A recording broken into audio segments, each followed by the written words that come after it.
Հանձնաժողովի հարգարժան նախագահ, հարգելի գործընկերներ,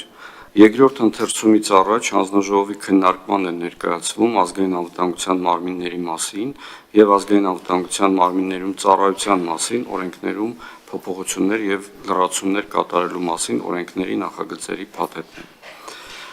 Օրինագծերը նպատակ են հետապնդում հստակեցնել ազգային անվտանգության ծառայության գործառույթների շրջանակը եւ բարձրացնել կադրային քաղաքականության արդյունավետությունը։ Ազգային ժողովի կողմից առաջին ընթերցման ընդունելուց հետո նախագծերի վերաբերյալ պատգամավորների կողմից գրավոր առաջարկներ չեն եղել,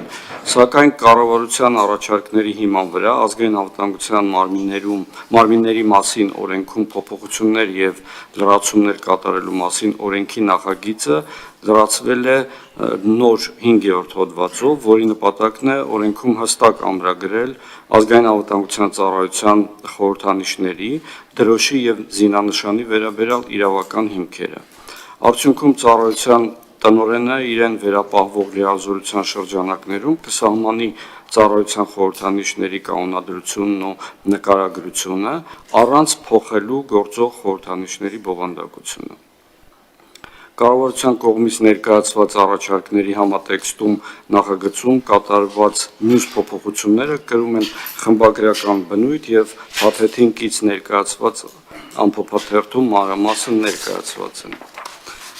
Խնդրում եմ դրական եզրակացություն ներկայացնել եւ օրինագծերն ընդգրկել արժե առաջիկա նիստերի օրակարգ։ Շնորհակալություն։ Հարցեր հիմնական զեկուցողին, հարցեր չկան, հարակից զեկուցման համար Արտյոմ Մերաբյան խնդրում։ Շնորհակալություն,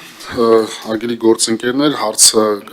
առաջին ընթերցման քննարկվել է եւ դրվել է դրական արձագանք, ես կխնդրեի բոլոր ընկերներից, ոչ մի առարկություն չունենք, չի եղել, չի ներկայացվել, այսինքն ոչ մի փոփոխություն չկա, ուստի կխնդրեի իմ գործընկերներին կողմ քվեարկել, շնորհակալություն։ Հերթագրում ելույթների համար ելույթներ չկան,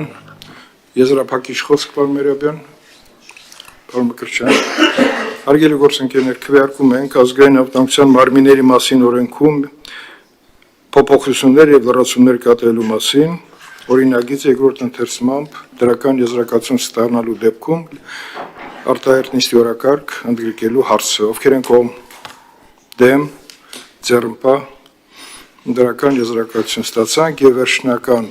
չունենք էլ շատ լավ այս մեկը չունենք շնորհակալություն օրակարգը սպառվեց